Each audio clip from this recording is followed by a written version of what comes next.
مکہ کے گرد کئی چھوٹے چھوٹے قبیلے مقیم تھے۔ ان ہی میں سے ایک قبیلہ بنو اراش تھا۔ ایک شخص جو کہ بنو اراش قبیلے سے تعلق رکھتا تھا، اس کے پاس کوئی مستقبل روزگار نہ تھا اور نہ ہی وہ اعلی درجے کا کوئی تاجر تھا۔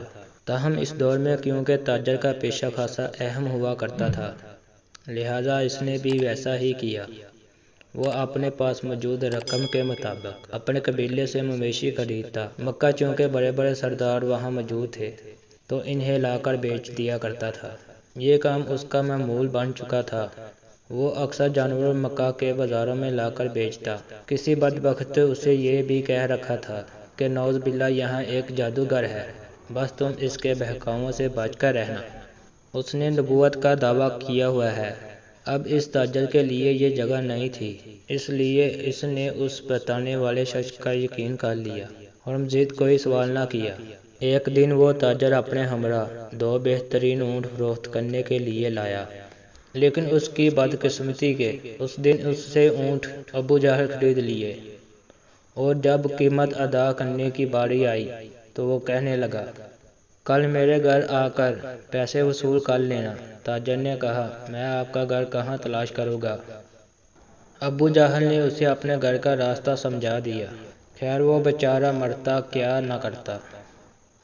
ابو جہل کی ظالمانہ سرداری کا کچھ علم تو تھا ہی، اس لیے اس نے زیادہ زور نہیں دیا اور اگلے روز قیمت لینے پر راضی ہو گیا۔ مکہ میں اس تاجر کا کوئی نہ تھا، نہ کوئی گھر نہ کوئی ٹھکانہ۔ رات اس نے گلیوں میں ہی گزار دی۔ اگلی صبح وہ ابو جہل کے گھر پہنچا۔ دروازے پر دستک دی۔ ابو جہل باہر آیا۔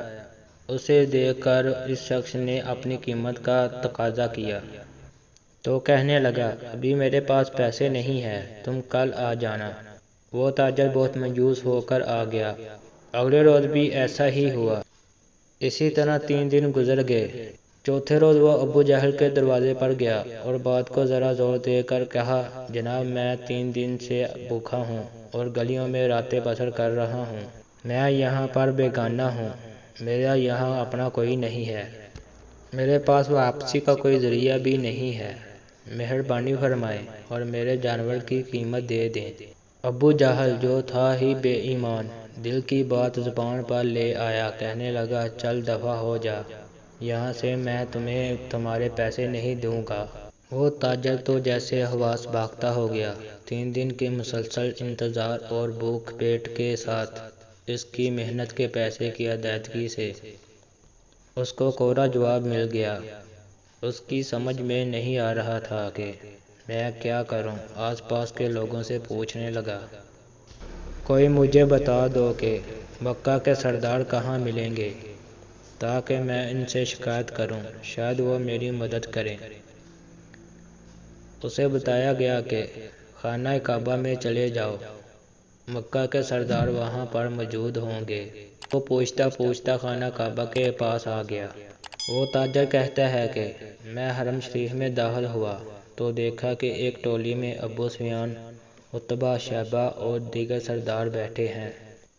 میں ان کے پاس گیا اور کہنے لگا، مجھے آپ لوگوں کی مدد کی ضرورت ہے، میں پردیسی ہوں، یہاں جانور فروخت کرنے آیا تھا، لیکن ایک شخص نے مجھ سے جانور تو لے لیے مگر اب میرے پیسے نہیں دیتا۔ عتبہ نے گرج کے کہا، کون ہے جو تمہارے پیسے نہیں دیتا؟ مجھے بتاؤ، میں اسے دیکھتا ہوں۔ تاجر کہتا ہے کہ میں نے کہا اب کہ اس کا نام ابو جہل ہے۔ وہ سب خاموش ہو گئے، ان کی گردنیں جھک گئیں اور کہنے لگے کہ تم بہت برے آدمی کے یہاں پہنچ گئے ہو، ہم کچھ بھی نہیں کر سکتے کیونکہ وہ ہم سے بھی زیادہ طاقتور سردار ہے۔ یہ سن کر میرے پیروں تلے سے زمین نکل گئی۔ میں کانپنے لگا کہ اب میں کیا کروں، میرے پاس تو اب کچھ بھی نہیں۔ اب وہ تاجر کہتا ہے کہ عتبہ نے مذاق کیا اور کہا کہ وہ جو کعبہ کے ساتھ ٹیک لگائے بیٹھا ہے اس کے پاس جاؤ، وہ تیرا مسئلہ حل کروا سکتا ہے۔ لیکن یہ کہتے ہی وہ سب سردار ہنسنے لگے۔ تاجر کہتا ہے کہ میں حیران ہوا کہ مجھے ان کے پاس جانے کو بھی کہتے ہیں اور میرا مذاق بھی کرتے ہیں۔ میں کروں تو کیا کروں، لیکن ڈوبتے کو تلکے کا سہارا۔ اب وہ تاجر نبی کریم صلی اللہ علیہ وسلم کی جانب چل پڑا۔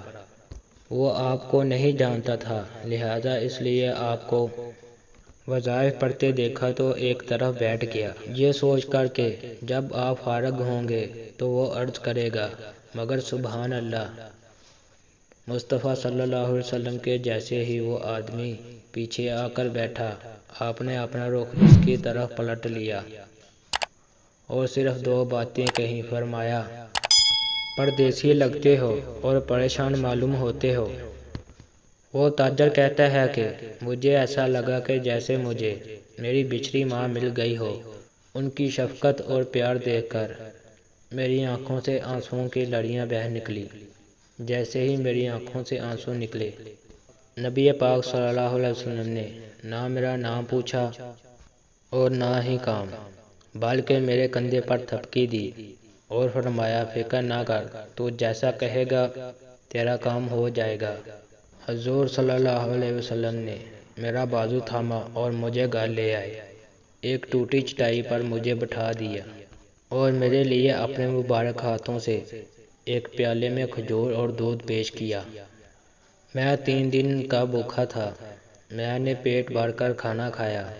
جب کھانا کھا چکا تو مجھ سے فرمانے لگے، اب مجھے بتاؤ تمہارا مسئلہ کیا ہے؟ میں نے سارا ماجرا بیان کر ڈالا۔ وہ فرمانے لگے، فکر مت کرو، وہ خود تمہارے پیسے دے گا۔ مجھے اپنے ہمراہ لے آئے اور ابو جہل کے دروازے پر پہنچے۔ دستک دی، دروازہ کھلا، سامنے ابو جہل تھا۔ اسی لمحے میں نے اپنے پیارے محبوب صلی اللہ علیہ وسلم کی جھکی ہوئی نظروں کو اٹھتے ہوئے دیکھا۔ ابو جہل سامنے کھڑا تھا اور نبی کریم صلی اللہ علیہ وسلم نے بس ایک جملہ ادا کیا، مگر اس جملے میں کیا طاقت تھی کہ ابو جہل لرز گیا۔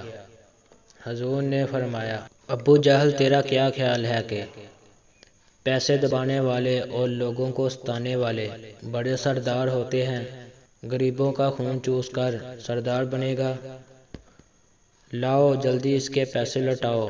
ابو جہل کی ٹانگیں کانپنے لگی اور کہنے لگا، جی میں ابھی اس کے پیسے دیتا ہوں۔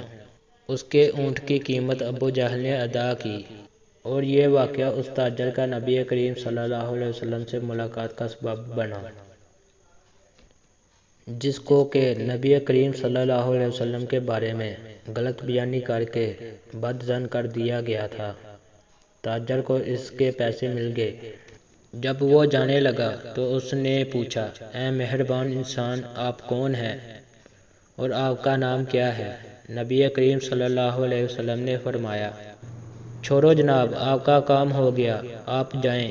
وہ تاجر کہتا ہے کہ میں جیسے ہی پلٹا، مجھے راستے میں مکے کا وہی آدمی ملا جس نے مجھے بتایا تھا کہ مکے میں ایک جادوگر رہتا ہے۔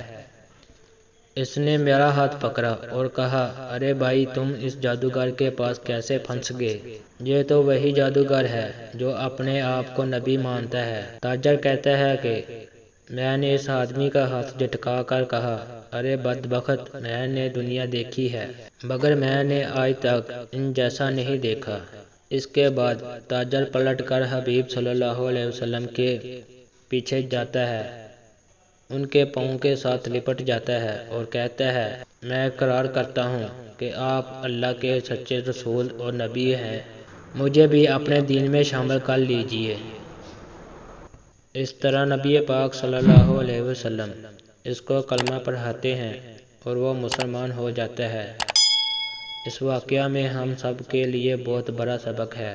وہ یہ ہے کہ کیا وہ آدمی اپنے پیسوں کے ملنے کی وجہ سے مسلمان ہوا؟ نہیں، بلکہ اس کے پیسے مل چکے تھے، وہ جانے والا تھا، لیکن جس چیز نے اس کے دل پر اثر کیا وہ تھے نبی پاک صلی اللہ علیہ وسلم کے اعلی اخلاق، آپ کا اعلی کردار اور آپ کی بے پناہ شفقت۔ یہی وہ چیز تھی جس نے اس کے دل کو پگھلا دیا اور اس نے اسلام قبول کر لیا۔ تاریخ اسلام پر اگر نظر دوڑائیں تو کسی بھی آدمی پر زبردستی نہیں کی گئی، کسی کو بھی زبردستی مسلمان نہیں کیا گیا، بلکہ جتنے لوگ نبی پاک صلی اللہ علیہ وسلم پر ایمان لائے جتنے لوگوں نے اسلام قبول کیا، اور ان کے پیچھے وجہ صرف ایک تھی، نبی پاک صلی اللہ علیہ وسلم کے اعلیٰ اخلاق۔ اس لیے قرآن پاک میں ارشاد ہے، ہم نے نبی پاک صلی اللہ علیہ وسلم کو اخلاق کے اعلیٰ مرتبے پر فائز کیا ہے۔ نماز، روزہ، حج اور تمام نیکیاں اپنی جگہ، لیکن جس انسان کے اندر اخلاق نہ ہو، اس کے لیے ساری نیکیاں کوئی معنی نہیں رکھتی۔ اسی لیے اپنے اخلاق کو بلند کیجیے، یہی وہ چیز ہے جو آپ کو لوگوں سے ممتاز کرتی ہے۔